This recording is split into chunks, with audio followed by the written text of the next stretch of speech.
Y quiero, a manera de introducción, explicar un poco acerca de la esclavitud y por qué en la Biblia menciona la esclavitud en el Antiguo Testamento y en el Nuevo Testamento, y por qué no se habla en la Biblia de que se iniciara un movimiento social para combatir la esclavitud. ¿Por qué en la Biblia no menciona de un movimiento para quitar la esclavitud? Primero, el concepto de esclavo. ¿Qué es o quién es un esclavo? Un esclavo es una persona que no tiene derecho a nada. Es decir, sus derechos básicos, fundamentales como ser humano, no los tiene. Para él no hay leyes que lo puedan defender. Él está sujeto a la ley de su amo. Otra característica que vemos de un esclavo se debe a la voluntad de su señor, de su amo. No puede él hacer su propia voluntad. Otra característica: los esclavos tenían que trabajar y no había leyes que regularan su hora o su día de trabajo. Para ellos no había vacaciones, no había jornadas de trabajo, no, él era un esclavo. En la Biblia encontramos que había esclavos que se convertían en mayordomos y leales, muy leales de sus amos, a quienes pues los amos, de tanta confianza que tenían, les entregaban la administración de sus bienes. La Biblia nos habla de un hombre que fue el administrador de Abraham. Tal vez usted recuerda de este hombre, ¿verdad? ¿Cómo se llamó? El esclavo Eliezer. Eliezer era el más grande en edad de todos los esclavos, 318 por lo menos nacidos en casa de Abraham, pero llegó a ser de confianza, el brazo derecho de Abraham, y tenían que rendirle al amo lealtad. Así en el Imperio Romano los esclavos eran, escuche, médicos de cabecera de los amos. Estaban preparados. Los esclavos no solamente eran médicos, eran maestros, eran los maestros de los hijos de sus amos. La Biblia menciona ayo. Esa palabra ayo era un maestro esclavo que se dedicaba a darle clases a los hijos de su amo. Entonces estaban preparados. No solo eran médicos, no solo eran maestros, también eran artistas capacitados que se dedicaban a la música, a la pintura, a la escultura, a la construcción, al arte. Así que usted puede pensar cómo vivían esos esclavos. No vivían como los que yo le mencioné, como peores que animales. Estos esclavos vivían en las mejores casas, en palacios, en Roma, sobre todo en Roma, la capital del Imperio Romano, y usaban ropas también muy lujosas, en un sentido, de acuerdo a su nivel, para mostrar la riqueza de sus amos. Estos esclavos eran administradores de sus negocios, eran los guardaespaldas de los amos y señores quienes les cuidaban, ¿verdad? También encontramos que estos esclavos comían bien, vestían bien y vivían bien. Cosa distinta a los campesinos libres que tenían que trabajar y trabajar y trabajar y trabajar para llevar sustento a su casa, y quizá vivían en chozas, era su choza, una propiedad, pero era una choza, y tenían que comer de lo que pudieran ganar por su trabajo, pero no vivían tan bien y cómodamente como esos esclavos. ¿Sí nota usted la diferencia? Pero lo que no podemos dejar de decir es que no importa que vivieran cómodamente los esclavos, para la ley romana no eran considerados como humanos igualmente que los demás. Eran una propiedad para traer beneficio económico al amo. Y lógicamente, cuando vamos a leer, cuando leamos hoy esta epístola, vamos a encontrar de un esclavo que huyó, vivía en Frigia, Colosas era la región al norte de Grecia, Frigia, y huyó y se fue a Roma, lejos. ¿Y cómo pudo huir? ¿Cómo pudo sufragar los gastos de la huida? Pues muy seguramente este hombre se robó parte del dinero que le dieron a administrar su amo, que le dio, y se fue.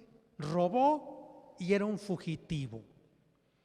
Y muy probablemente ya había conocido a Pablo, porque Pablo visitó todas esas regiones de Panfilia, de Frigia, Macedonia, Acaya, Roma, Grecia. Entonces, muy probablemente Pablo conoció a su amo, y cuando Onésimo salió huyendo de la casa de su amo, llegó a Roma. Roma en ese entonces, en los años 62, 64 después de Cristo, tendría 1,5 millones de habitantes. Y para encontrar a Pablo en 1,5 millones de habitantes era muy difícil. Pero lógicamente muy probable es que sabía que Pablo estaba en la cárcel. Así que hoy vamos a leer. Les invito a que me acompañen a leer esta hermosa, conmovedora carta del apóstol Pablo a Filemón. Y dice así la palabra de Dios: Pablo, prisionero de Jesucristo, y el hermano Timoteo, al amado Filemón, colaborador nuestro.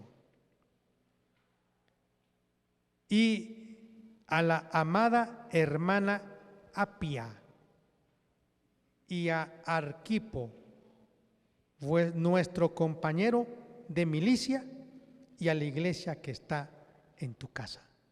Voy a parar.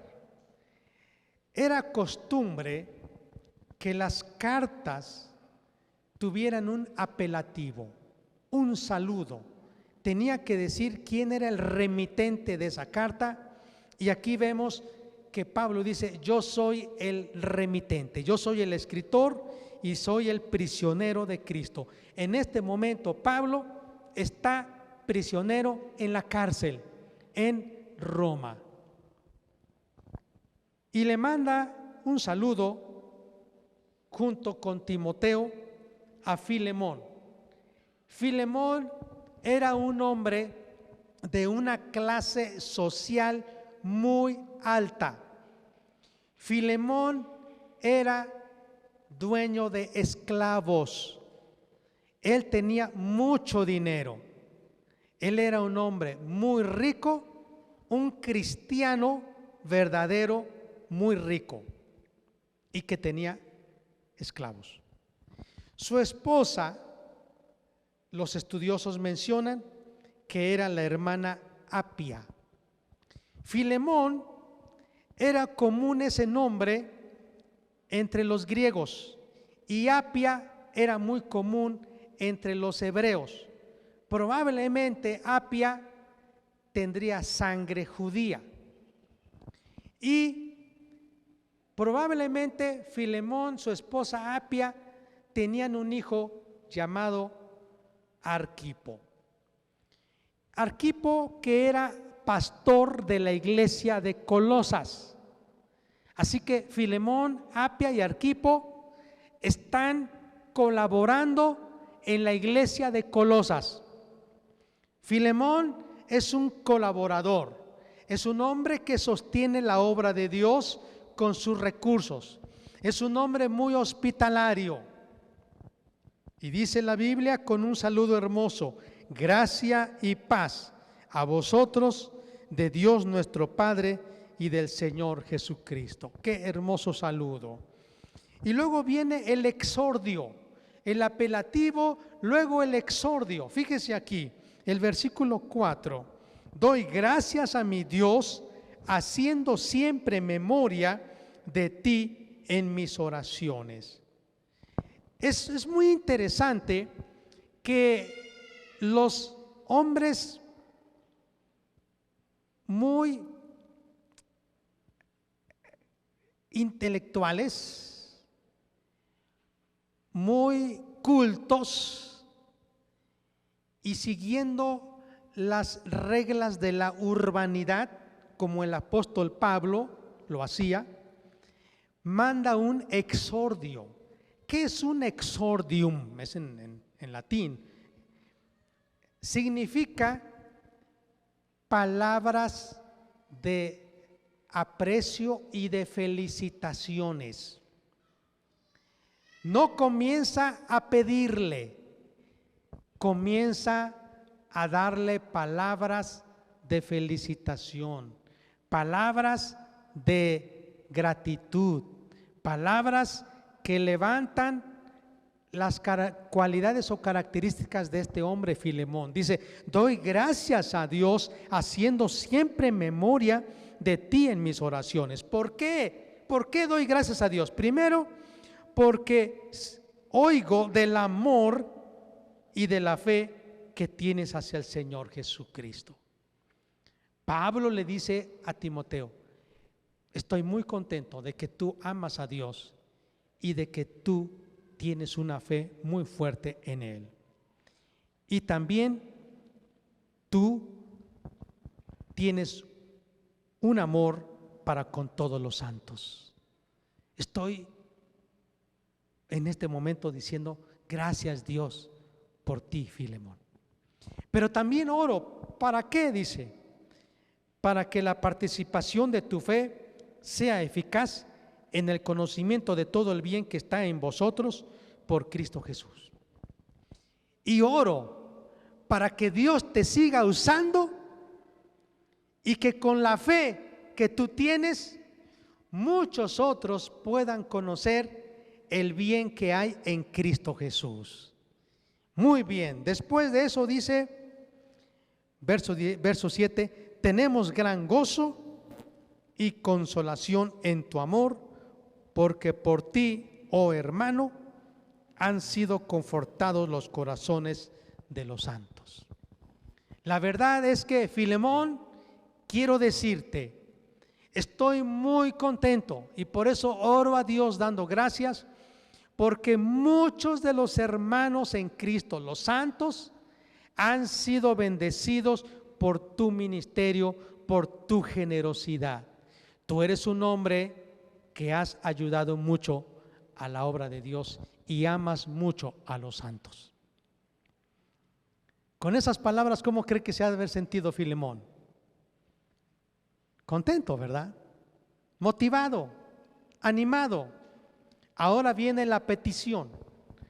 El versículo 8 dice: por lo cual, aunque tengo mucha libertad en Cristo para mandarte lo que conviene, más bien te ruego por amor, siendo como soy Pablo ya anciano y ahora además prisionero de Jesucristo.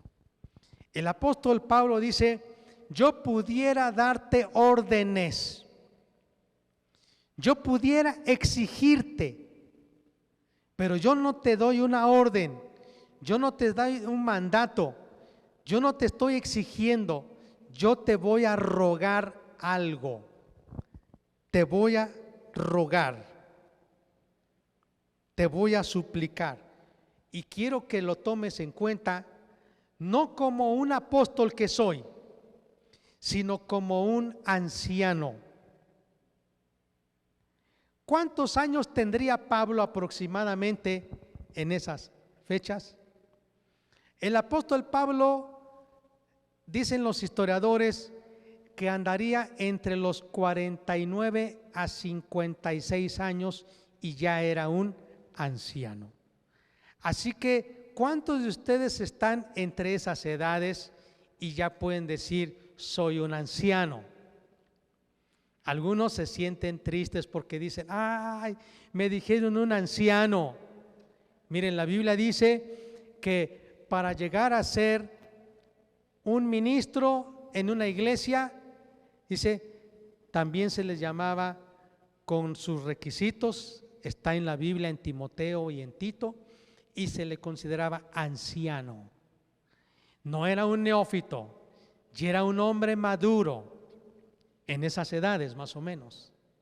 Y Pablo dice: yo quiero no exigirte algo, no darte una orden como apóstol, considérame como un anciano. Y dice el versículo 10: te ruego por mi hijo Onésimo, a quien engendré en mis prisiones. Te voy a pedir con una súplica por mi hijo Onésimo. No era su hijo biológico, era su hijo espiritual. ¿Por qué dice que lo engendró en las prisiones? Porque la historia nos dice que Onésimo salió huyendo de Frigia, de Colosas, siendo esclavo de Filemón, traía dinero que robó de su amo para el viaje y llegó a Roma, y Pablo lo recibió en la cárcel, más bien vivía en una casa, el apóstol Pablo, ahí estaba una casa donde lo tenían prisionero, era prisionero de domicilio, ¿verdad? Encadenado, y había un soldado que lo cuidaba, se turnaba ese soldado con otros más en las vigilias, de acuerdo a los turnos, y ahí lo visitaban las personas para escuchar de Jesucristo. Y ahí llegó Onésimo, y cuando Onésimo llegó, Pablo lo recibió con amor. Escúcheme, con amor. Tanto fue el amor que Pablo le mostró a Onésimo, y con el mensaje de Cristo, que Onésimo se convirtió a Jesucristo. Y por eso Pablo dice: te voy a rogar por mi hijo Onésimo, a quien yo engendré en mis prisiones. Versículo 11: el cual en otro tiempo te fue útil, pero ahora a ti y a mí nos es útil. Te fue útil a ti cuando estaba en tu casa como esclavo, pero ahora me es útil. Yo me imagino a Onésimo que estaba en la cárcel o en la casa. Yo creo que le preparaba el almuerzo, la comida, la cena a Pablo, lavaba la ropa, hacía la limpieza de esa casa, de ese cuarto, iba quizá a traer comida. Bueno, era útil para Pablo. Quizá le ayudaba a escribir. Y mire, vamos a seguir leyendo. El cual vuelvo a enviarte, tú pues recíbele como a mí mismo. Te ruego que tú lo recibas. Esa es la petición. Recibe a Onésimo, imagínate, como si me recibieras a mí. Así recibe a Onésimo. Mire qué petición. Versículo 13. Yo quisiera retenerle conmigo para que en lugar tuyo me sirviese en mis prisiones por el evangelio. Pero nada quise hacer sin tu consentimiento, para que tu favor no fuese como de necesidad, sino voluntario. Yo quisiera que Onésimo se quedara, porque yo estoy aquí prisionero por causa del evangelio y la verdad, él me ayuda mucho. Pero no quiero exigir eso. Que salga de ti, no de mí. Versículo 15. Porque quizá para esto se apartó de ti por algún tiempo, para que le recibas para siempre.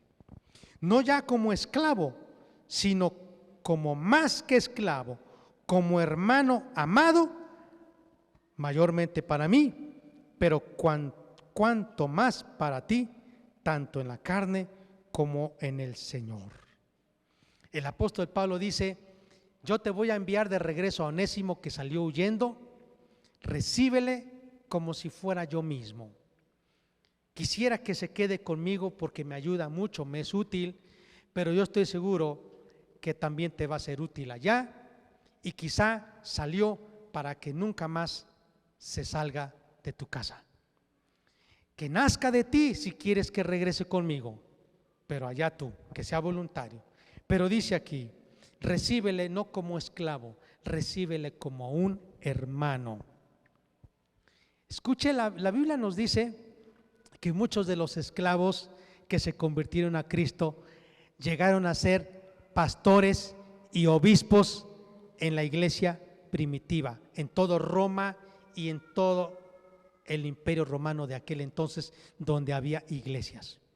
O sea que imagínense, en los cultos, en las reuniones, había amos y señores acaudalados, cristianos ricos, de una posición social y económica alta, pero respetaban al esclavo porque tenía una autoridad espiritual.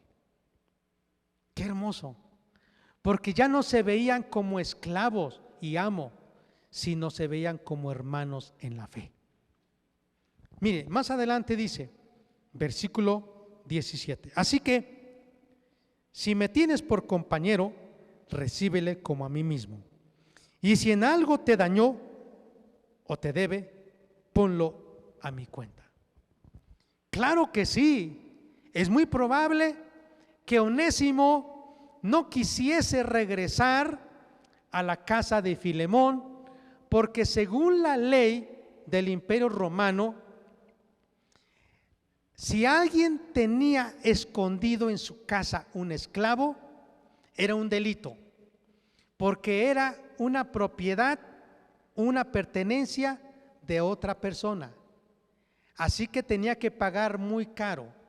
Y el apóstol Pablo entonces está regresando esa propiedad a Filemón, pero lógicamente Onésimo, que es el esclavo, no va a poder pagar. Y el apóstol Pablo le dice: yo quiero que tú cargues la deuda de Onésimo a mi cuenta, a débito mío, es decir, que yo voy a pagar la deuda de Onésimo. Pero fíjese qué argumento usa el apóstol Pablo. Versículo 19: yo, Pablo, lo escribo de mi mano. ¿Y sabe por qué dice así? Porque los que asumían una deuda, tenían que firmar con puño y letra y su firma Y todavía es común, ¿verdad? Cuando usted tiene una deuda, firma un pagaré y usted pone su firma con su puño y letra y hasta sus huellas con alguna tinta, esa es su firma. Y el apóstol Pablo está diciendo, yo con mi propia mano estoy firmando esta deuda que yo contraigo, la de Onésimo, ahora se la cargan a mí. Yo lo pagaré, por no decirte que aún tú mismo te me debes también. ¿Y en qué está diciendo Pablo que le debe Filemón a Pablo? El apóstol Pablo le dice, acuérdate que tú eras esclavo de Satanás y yo te prediqué a Jesucristo y yo te ministré las verdades de la palabra, los bienes eternos. Es cierto que no soy un hombre rico como tú, Filemón, pero tengo autoridad espiritual porque yo te hablé de Cristo. Por eso me debes mucho. Pero Pablo dice, tú me debes, yo te debo, considéralo, a lo mejor ya estamos a mano. Es más o menos lo que le está diciendo. Y dice el versículo 20, sí, hermano, tenga yo algún provecho de ti en el Señor, conforta mi corazón en el Señor. Hazme un favor, así como yo te hice un favor en el sentido espiritual, te hablé de Jesucristo, pues ahora te pido que tú me hagas un favor. Hazme un favor. Mire cómo le está pidiendo. El versículo 21. Te he escrito confiando en tu obediencia, sabiendo que harás aún más de lo que te digo. Prepárame también alojamiento, porque espero que por vuestras oraciones os será concedido y saldré de la cárcel y regresaré a visitarte. Y termina el saludo, siempre los saludos eran al final, y dice, te saluda Epafras, mi compañero de prisiones. Epafras era el pastor de la iglesia de Filipos, que estaba ahí, lo habían metido a la cárcel también en un sentido, ahí estaba apoyando a Pablo, pues no tanto que estaba en la cárcel encarcelado, sino que él estaba ayudando a Pablo en la cárcel por Cristo Jesús. Te saluda Marcos. Marcos, ¿se acuerdan Marcos, el que escribió el Evangelio de Marcos? Que había dejado por un tiempo a Pablo y a Bernabé, pero nuevamente estaba sirviendo. Te saluda Aristarco, Demas, Lucas, mis colaboradores. La gracia de nuestro Señor Jesucristo sea con vuestro espíritu. Amén. Qué hermosa carta. Ahora, quiero hacerles una proposición y vamos a resumir esto. Espero que Dios hable a nuestro corazón mucho más. La proposición es la siguiente. Al considerar dos aspectos de la carta de Pablo a Filemón, dos aspectos de el propósito de la carta. Al considerar dos aspectos del propósito de la carta de Pablo a Filemón, podemos saber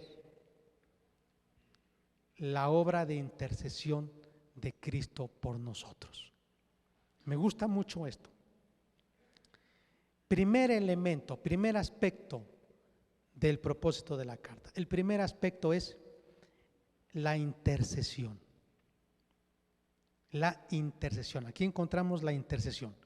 Yo podría poner así, el poder de la intercesión.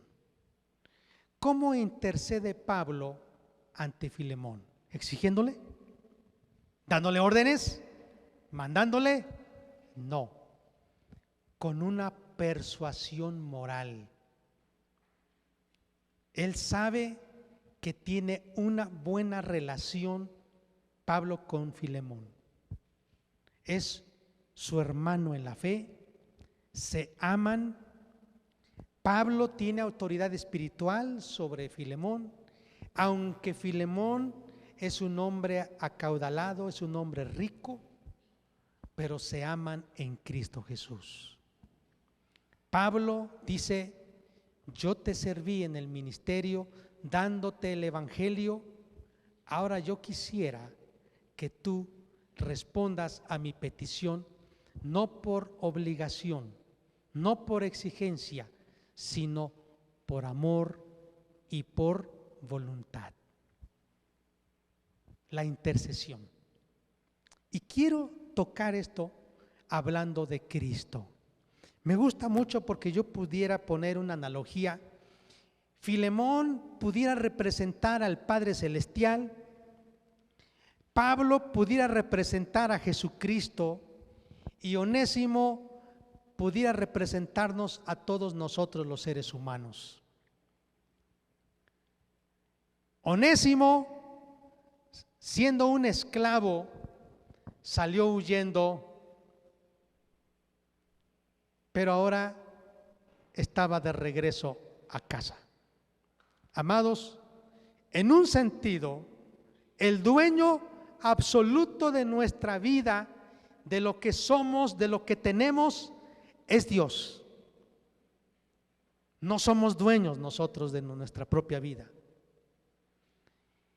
Dios es muy rico. Él nos da de comer, Él nos da todo, el aire que respiramos, es más, todo.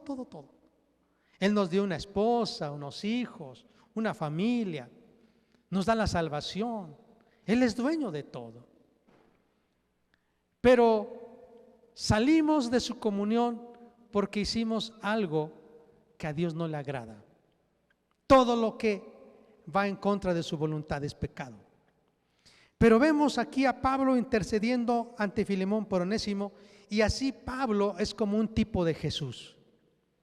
Jesús intercede al Padre. No le está exigiendo.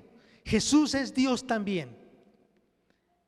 Pero Jesús se hace hijo y va ante el Padre para interceder por todos nosotros. Jesús intercedió por ti y por mí, y ¿sabe cómo lo hizo? Entregando su propia vida. Él dijo: voy a morir por ti, voy a morir por todo el mundo, voy a derramar mi sangre. Y esa propia vida, su propia sangre, Jesucristo la está ofreciendo para que seamos perdonados y regresemos a casa, ya no como esclavos, sino como libres. ¿Qué le parece? Me gusta este. El segundo aspecto del propósito de esta carta es el perdón. Primero es la intercesión, segundo es el perdón. El poder del perdón. Mire, el perdón está basado en el amor. No es porque Pablo le exigió a Filemón, no es porque Pablo era un líder, un apóstol, una autoridad espiritual, por eso Filemón, aunque fuera un cristiano rico, tenía que obedecer. No, sino Pablo hace una apelación moral porque hay amor. Le dice: yo sé que tú amas a los santos, yo sé que tú amas a Dios, y por eso yo sé que tú vas a recibir a Onésimo y le vas a perdonar la deuda. Escúcheme bien, según la historia, la tradición nos dice que Onésimo sí fue perdonado por Filemón, de tal manera que Filemón permitió que esta carta circulara. Si Filemón no hubiese perdonado a Onésimo, esa carta lo hubiera roto y hubiera hecho caso omiso a la petición de Pablo.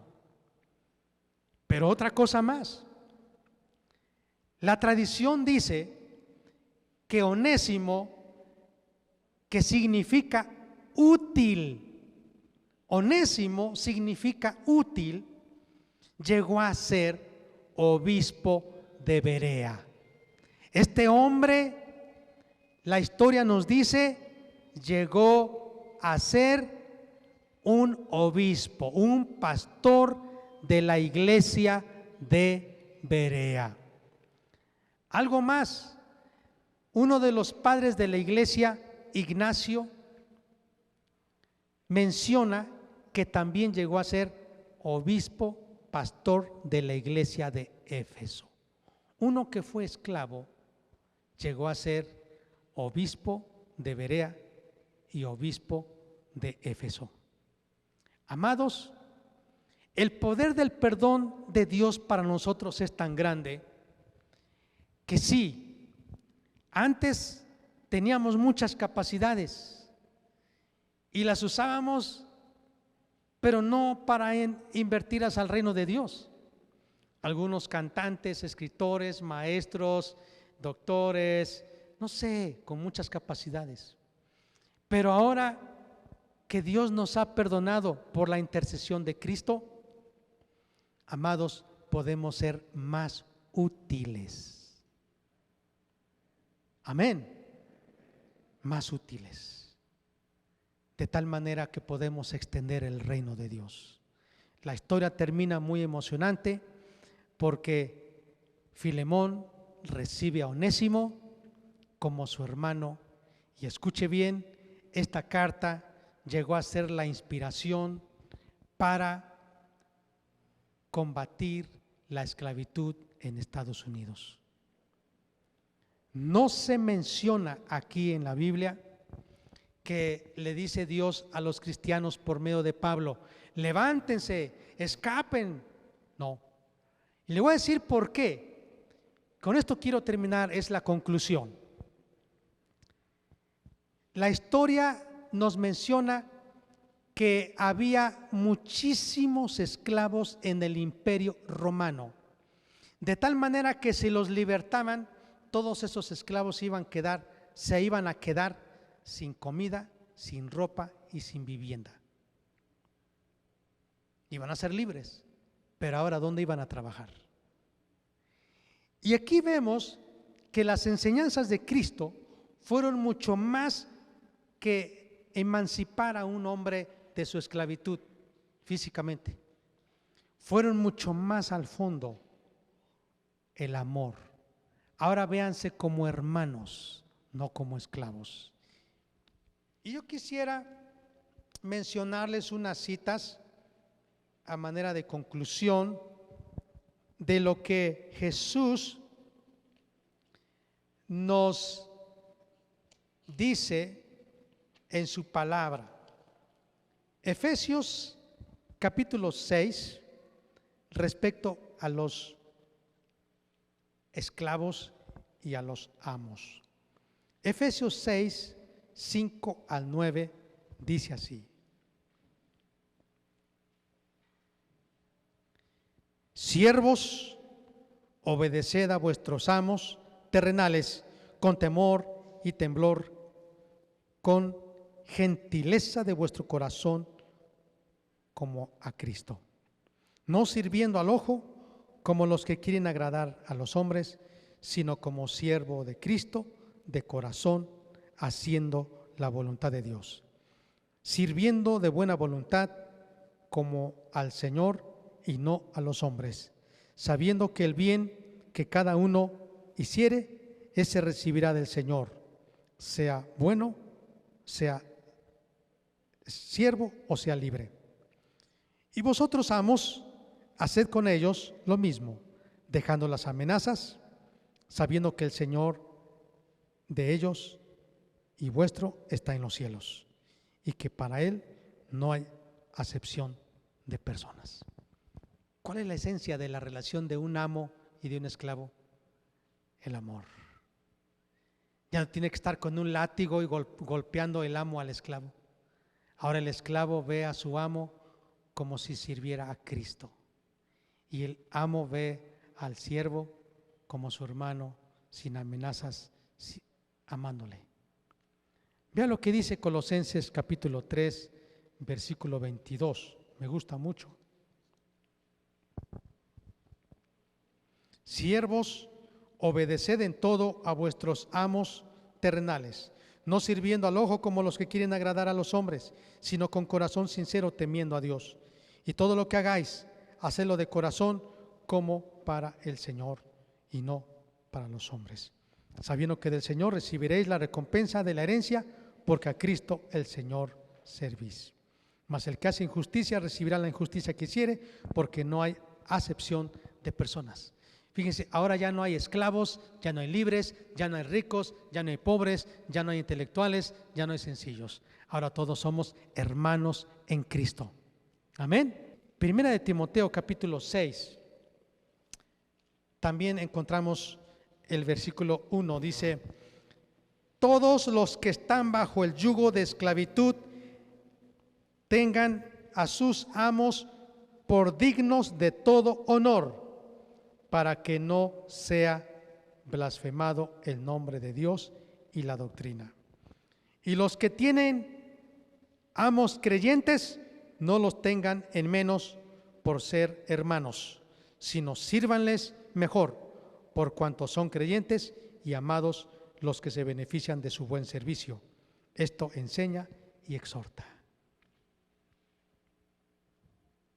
Sirvan con amor, hónrenles. Mire, un esclavo en el Imperio Romano tenía que ser leal a su amo.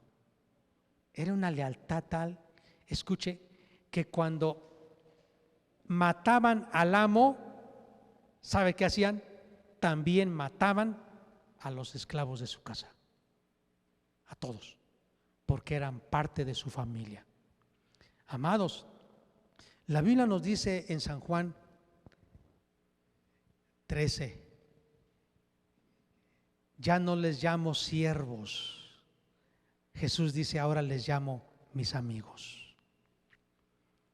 Aunque yo me considero, como el apóstol Pablo lo dice, soy un esclavo de Jesucristo. Mi alma le pertenece a Él. Ahora mi voluntad es para que se haga su voluntad. Ahora todo lo que soy y tengo es de Él. Pero Él no me considera como esclavo. Él me llama su amigo. Qué hermoso.